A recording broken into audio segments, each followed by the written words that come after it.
It was supposed to be a normal family gathering, just another one of those evenings where everyone gathered around the table, sharing laughter, food, and old stories. But that night, everything changed in an instant. The moment my sister spoke, the air in the room seemed to freeze. Her words cut through the chatter like a knife, and for a brief second, I thought the world had stopped. She looked at me, her eyes cold with disdain, and without warning she said, "You're just wasting everyone's time. You're nothing. Look at you, still stuck, still failing." The room fell completely silent. You could almost hear the tension in the air. No one dared to speak, not even a murmur. Her words lingered, echoing in my mind, each one more painful than the last. I felt a deep sting of humiliation, the kind that leaves a mark you can't easily forget. But I didn't react. I stayed silent, though inside, every part of me wanted to scream back. I knew in that moment, despite the hurt, that this was the chance I'd been waiting for, the chance to show her and everyone else that I was done being the silent, overlooked one. I had been pushed too far, but I wasn't going to make the same mistake of reacting impulsively. Instead, I made a decision in that very moment. My revenge would be quiet, calculated, and more powerful than anything she could have ever imagined. I smiled to myself, hiding the storm brewing inside. My sister had just made the biggest mistake of her life. She thought she could break me with her cruel words, but she had no idea what I was about to do. What followed would change everything, and no one, especially her, would see it coming. The evening had started like any other family gathering. The familiar scent of homemade lasagna filled the air, and everyone sat around the dining table, chatting about their days, sharing small laughs, and reminiscing about old times. But there was something in the air that night, a tension I couldn't quite place. Maybe it was the way my sister, Sarah, kept eyeing me across the table, her sharp gaze lingering a little too long. Or maybe it was just the fact that, for once, the conversation didn't seem to flow as easily. Either way, I had a strange feeling that something was going to happen. I had no idea how right I was. The laughter faded when Sarah suddenly stood up, her chair scraping against the floor as she did. She was always the center of attention, always the one who commanded the room. Sarah had always been the one with the perfect career, the perfect life, the one everyone admired. But I had never been that person, and in her eyes, that made me nothing. She cleared her throat loudly, and the noise in the room died almost immediately. Everyone turned to look at her, waiting for what would come next. Her smile was icy, calculated. She scanned the table, but when her eyes finally locked onto mine, something shifted. The air grew colder, and I knew, deep down, that this wasn't going to be some casual remark. This was going to hurt. "You know," she began, her voice smooth but dripping with sarcasm, "it's funny how things work out. I've worked so hard to get where I am, and here I am, successful, respected, admired by everyone. But you're still stuck, still failing. It's almost laughable how much time you've wasted." I froze. My heart skipped a beat, the words sinking like a dagger in my chest. The rest of the room sat in stunned silence, but Sarah seemed to enjoy the shock, her smile widening. She continued, her tone growing sharper. "I don't even know why you bother. You still live in that small apartment, barely scraping by, while I'm here, with everything anyone could want. And yet, you still refuse to get your act together. Pathetic, really." I could feel my cheeks flush with embarrassment, but I refused to let her see how much it stung. I could hear the murmurs of my relatives, most of them too uncomfortable to speak up. My mother glanced at me nervously, her face full of silent apology, but she didn't say a word. No one did. It was as if Sarah had just taken control of the room, and no one was brave enough to challenge her. But Sarah wasn't finished. She leaned forward, her eyes narrowing as she directed her next words solely at me. "I've always carried this family," she said with dramatic pause, "and now, you just drag everyone down. The truth is, I don't know why they even let you stay here. Why should they? You've done nothing to deserve any of this." The room grew even more uncomfortable, the tension nearly unbearable. I could feel every single word she said sink deeper and deeper into my mind. The humiliation was suffocating, but I couldn't bring myself to speak, to fight back. If I did, she would only continue, and we'd both end up looking like fools. She was right. In a sense, she had always been the perfect daughter, the perfect sister, while I had always felt like the second choice, the one no one really paid attention to. But hearing her say it out loud, with such venom, was unbearable. For a moment, I almost lost myself in the hurt, in the anger. It was as if the world had closed in around me, and I was drowning in her words. But somehow, something inside me shifted. I realized that this was exactly what she wanted. She wanted me to feel small, weak, insignificant. She wanted me to react, to lash out, to prove her point that I wasn't worthy of respect. But I wasn't going to give her that satisfaction. As her words echoed in my mind, I felt an odd stillness settle over me.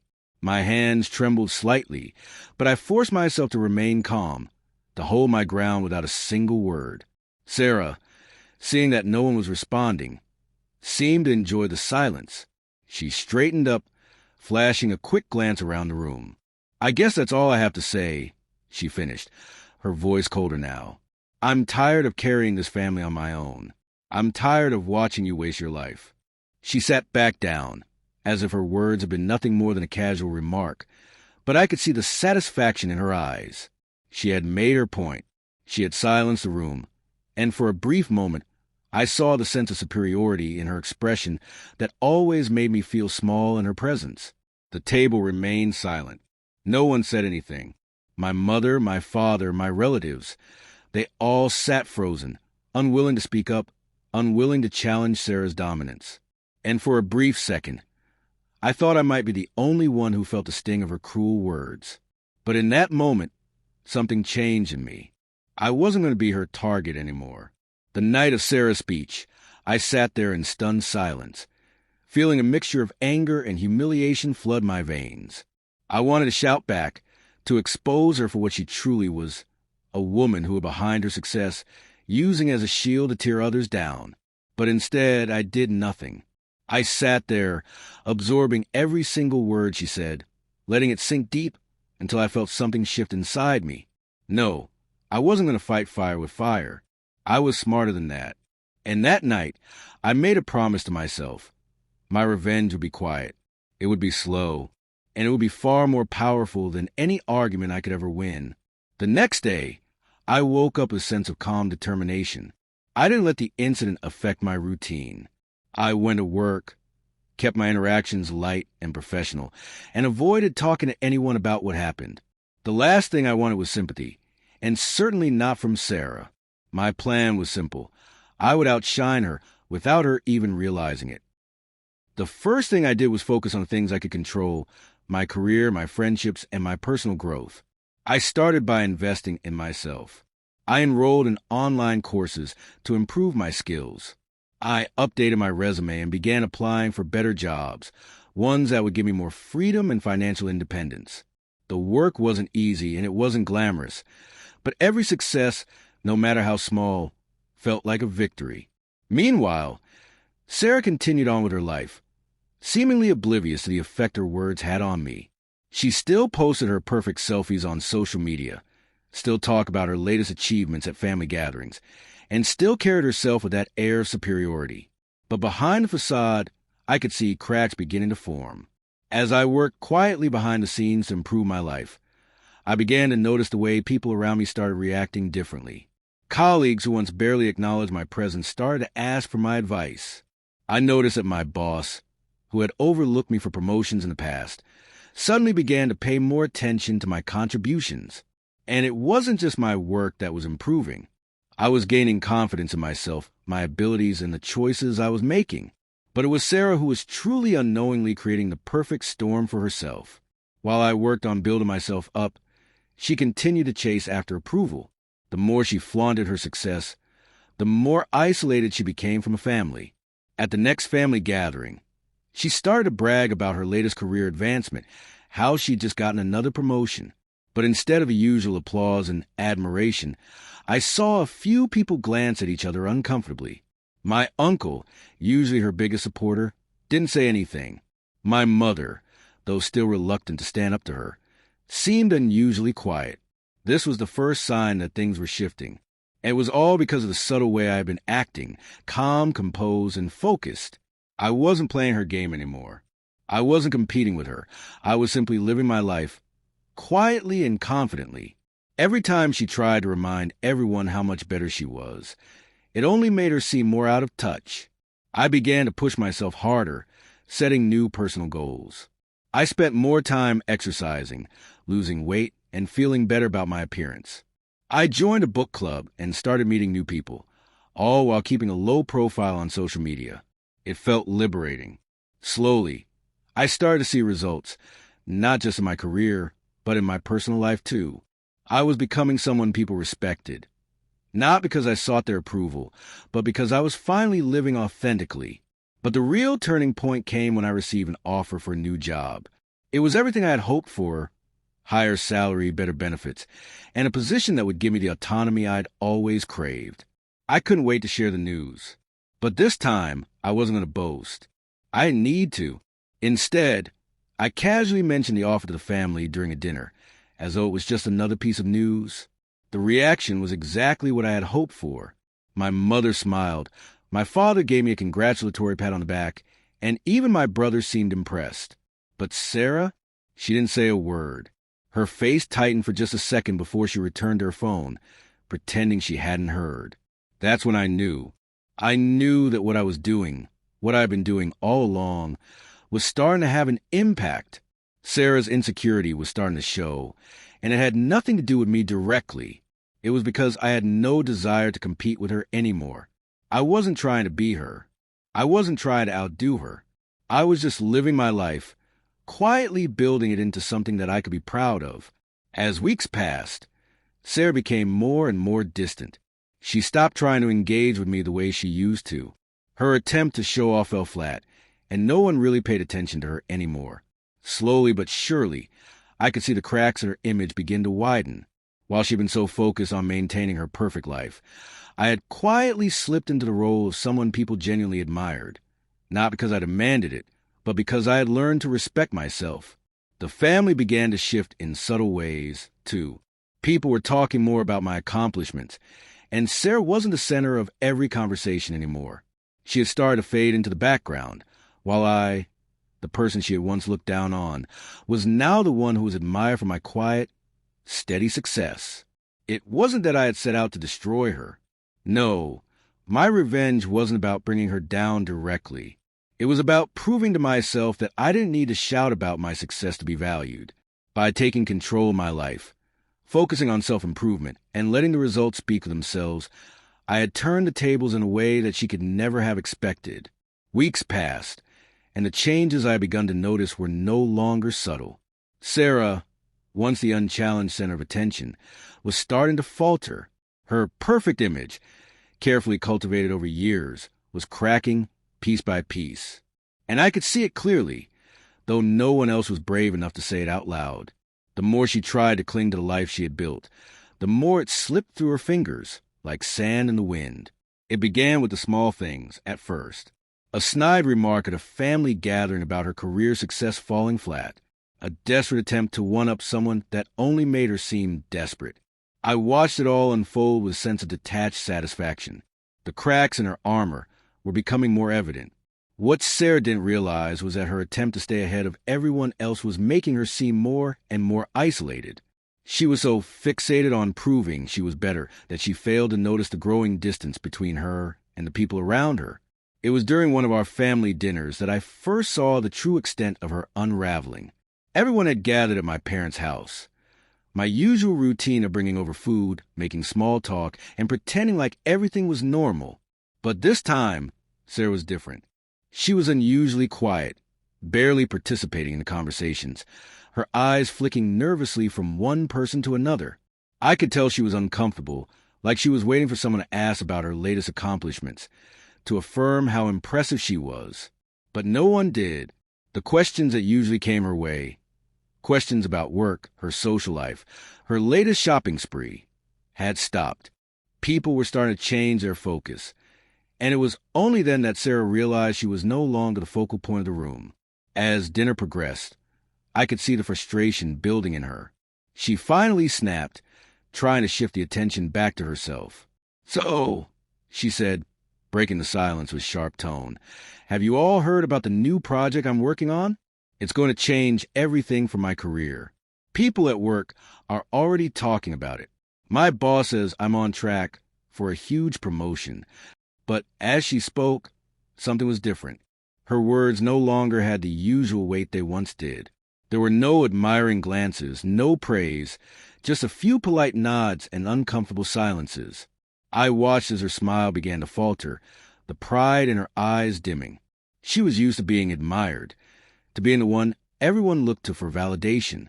But tonight, she wasn't receiving that. I could see the growing insecurity in her eyes. It wasn't just her job that was slipping away. It was her control over how she was perceived. The very thing she had worked so hard to protect was starting to slip through her fingers. The illusion she had built around her perfect life was shattering, and she didn't know how to handle it. Later that evening, as everyone began to filter out of the house, I overheard Sarah speaking to my mother in a low, urgent tone. "What's wrong with everyone? Why doesn't anyone care about my accomplishments anymore? Why does it feel like no one is impressed? Am I really that insignificant?" My mother, who usually avoided conflict at all costs, didn't try to soothe her this time. Instead, she was silent for a moment, letting Sarah's words hang in the air. "Sarah," she said quietly, "maybe it's because you've been so focused on showing everyone how successful you are that you haven't taken the time to really connect with them. You've been so busy looking for admiration that you haven't noticed when it's no longer there." The words hit Sarah like a punch to the gut. I could see her shoulders tense, her mouth tightening in frustration. She wasn't used to hearing the truth, especially not from my mother, who usually catered to her every need. Sarah was too proud to acknowledge that her own actions were contributing to her downfall. In her mind, she had earned her place at the top, and anyone who didn't acknowledge her success was beneath her. But my mother's words had struck a chord. I could see Sarah's facade beginning to crack in that moment. It wasn't just the family's lack of admiration that hurt her. It was a realization that the persona she had carefully crafted, the one she relied on to define her worth, was slipping away, and there was nothing she could do to stop it. The next few weeks were filled with more subtle signs of Sarah's unraveling. She began to isolate herself more, avoiding family gatherings or showing up only when absolutely necessary. Her social media, which had once been filled with posts about her achievements, now featured vague, passive-aggressive updates. Some people really don't appreciate what you do for them. One post read, followed by a long series of emojis. It was a transparent cry for attention, but none of us took the bait. No one engaged with her posts, no one commented or liked. The silence was deafening. It was in one of these posts that I saw the true extent of her desperation. She had posted a picture of herself at an expensive restaurant, a cocktail in her hand, looking effortlessly glamorous. But the caption was different this time. "Some days, it feels like the more you give, the less you get back." It wasn't subtle. It wasn't about her job or her career anymore. It was about her unraveling sense of self-worth, her frustration with the fact that the world wasn't applauding her anymore. At this point, I could see that the walls she had so carefully built were collapsing. Her entire identity had been tied to being better than everyone else, to being the one who everyone admired. But now, she was being exposed for who she truly was, a person who couldn't find fulfillment outside of the validation of others. I wasn't going to rush in and point out her flaws. That would be too easy, too expected. No, I continued with my quiet plan, letting her reveal herself for what she had become. The family began to see the cracks, too. Conversations shifted away from her successes and started to focus on the things that truly mattered, like my career advancements and the new people I had met. I could see the shift, even in my mother's eyes. She no longer walked on eggshells around Sarah. She had begun to realize that perhaps the admiration Sarah once commanded wasn't as important as the quiet stability I had built. One evening, as I sat across from my sister in a family gathering, I couldn't help but notice how much she had changed. Her shoulders were slumped, her once confident posture now defeated. Her eyes, which used to shine with arrogance, were now filled with uncertainty. I hadn't spoken a word to her since that fateful dinner, but I didn't need to. The unraveling was happening on its own, and was more powerful than anything I could have said. Sarah was learning the hardest lesson of all, the danger of placing your worth in the hands of others. And she was paying the price for it, slowly and quietly. The evening of the showdown was inevitable, and I could feel it hanging in the air. The tension that had been simmering beneath the surface for weeks finally reached its boiling point. Sarah couldn't hide it anymore, and neither could I. The family had gathered again, just like any other dinner. Except this time, the atmosphere was thick with anticipation, as though everyone knew something was about to change. Sarah entered the room late, as usual, with a forced smile plastered across her face. She was dressed to perfection, as always, but I could see through the facade. The weight of everything was starting to show in the lines around her eyes, the tightness in her shoulders. She walked in, scanning the room, searching for any glimmer of admiration. But, as always, no one said anything about her appearance or accomplishments. The silence was telling. I didn't speak, but I noticed my family members' reactions. There was a subtle shift, a distance forming between Sarah and everyone else.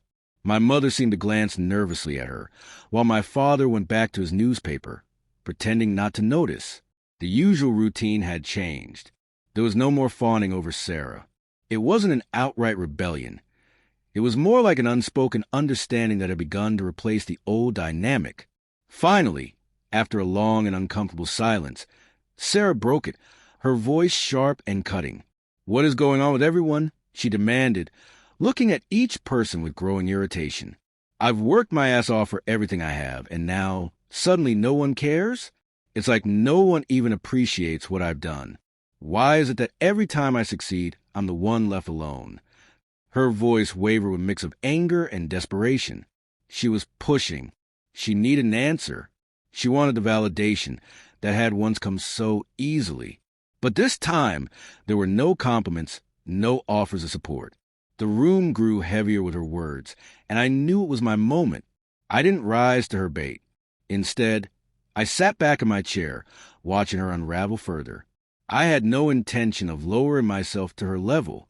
I had spent weeks quietly building my own life, gaining respect and admiration without saying a word about it. And now, it was time for her to see the consequences of her own actions. Sarah's eyes darted to me and she sneered. "What about you?" she spat. "You've been so quiet, haven't you? Let me guess, you've been too busy finding yourself to notice that I've been the one holding everything together. I mean, really, what do you even have to show for all your changes?" She was baiting me now, trying to provoke me, to make me feel small in front of everyone. But this time I didn't flinch. I didn't let the anger that had burned inside me for so long take control. Instead, I stood up slowly, calmly, and looked at her with quiet intensity that seemed to surprise everyone in the room. "Actually, Sarah," I began, my voice steady and cool, "I've been focused on building something real, something that doesn't need constant praise or validation. And funny enough, the more I focused on myself, the more people started to respect me. Not for how loudly I talk about my accomplishments, but for what I've done and who I've become." Sarah's face hardened. She wasn't used to being challenged, especially not like this. She opened her mouth to respond, but I held up a hand, silencing her. "You see," I continued, "I didn't need to constantly brag or show off to get attention. I let my actions speak for themselves. While you were busy trying to hold on to a facade of perfection, I was quietly building my life. And now, people were starting to notice." A long pause followed. The room was still. My mother's eyes widened slightly, and my father looked up from his newspaper, finally taking the shift in the air. No one had ever dared speak to Sarah like this. Not directly, not to her face. But now, it was clear that the dynamic had changed. I wasn't finished. The quiet revenge had been building up, and now I was letting her see the full extent of it. "You can keep trying to hide behind your career, your status, your social media posts," I said, my words cutting through the silence. "But the truth is, Sarah, people are getting tired of it. They see right through you. They see how empty it all is. And you can't keep pretending that your success defines who you are." Her jaw clenched, and for a brief moment, I saw the familiar, angry look in her eyes, the one that had always made me feel small, the one that had made me feel like I didn't matter. But now, the power was in my hands. I wasn't the same person she had bullied and belittled. I had grown stronger, quieter, more confident in my own worth. You might think that being the best at everything will make you happy, I added softly, but it's not. And eventually, you'll realize that all the things you've clung to for validation won't bring you peace. Maybe then you'll understand what I've been doing all along. Sarah's face had drained of color.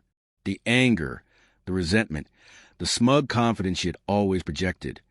It was all slipping away, revealing something raw beneath it. Vulnerability, doubt.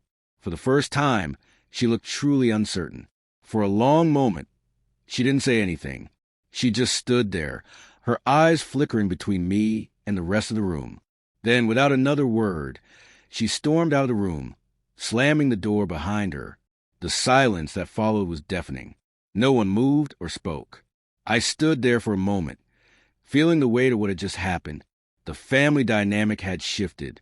For the first time, Sarah wasn't the one in control. I wasn't the one silenced. The power had shifted.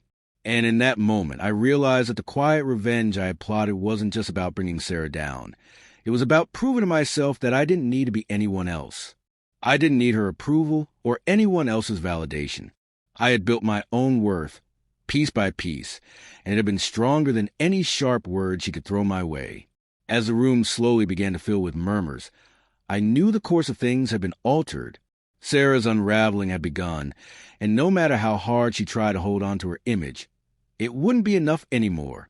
The days following the showdown were unlike any I had experienced before. The silence that had once hung heavily in the air around my sister and me had now been replaced by a quiet, unspoken understanding. The shift in our relationship was palpable, but it wasn't just between Sarah and me. It was felt by everyone who had once been caught in the tension. Everyone who had silently observed Sarah's reign of superiority and my quiet struggle to keep up.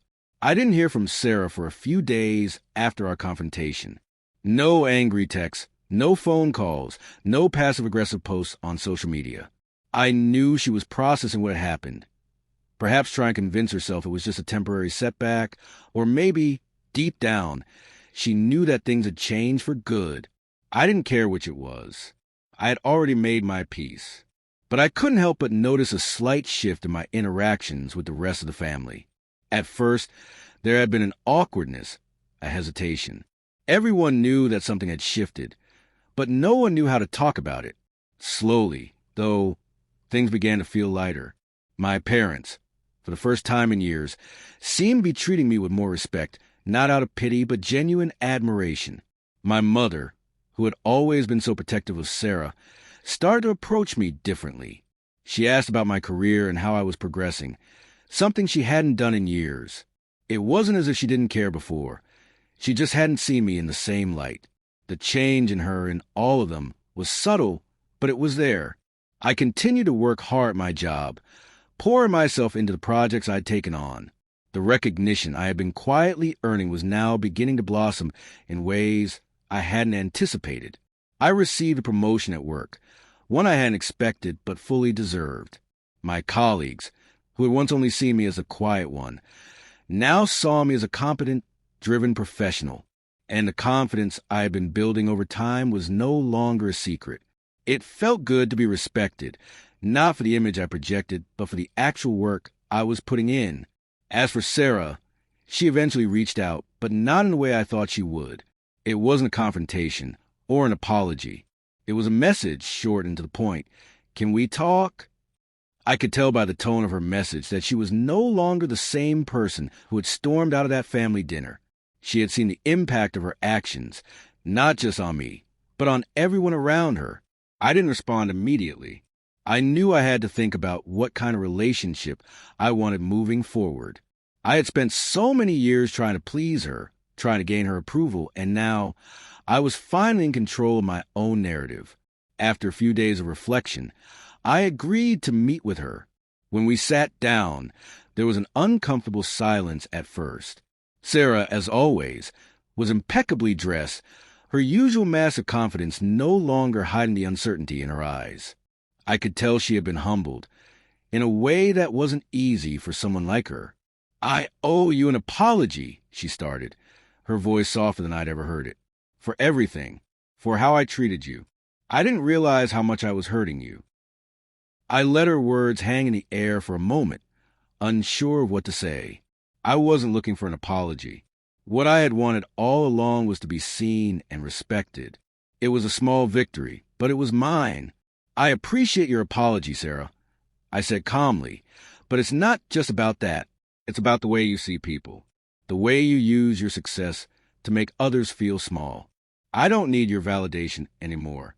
I don't need to be the person you want me to be. I'm done trying to live up to your standards.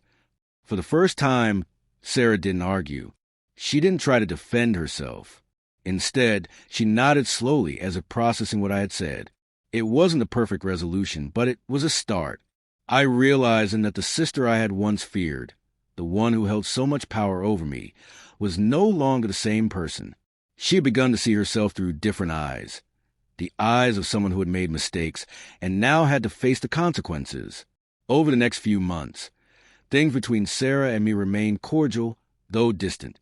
I knew that our relationship would never return to what it had been, and I was okay with that. The quiet revenge I had set in motion had shifted everything, not just between Sarah and me, but within myself. I had found strength I never knew I had. I had stopped being defined by anyone else's standards. Looking back, I realized that the greatest victory wasn't in the revenge itself. It was in the journey I had taken to reclaim my own life. I had learned to rise above the petty conflicts, the shallow expectations, and find my own worth, quietly and steadily. The family dynamics had shifted, yes, but more importantly, I had shifted. And for the first time in my life, I knew that I didn't need anyone's approval to move forward. The power to change my life had always been in my hands. All it took was the quiet courage to take control.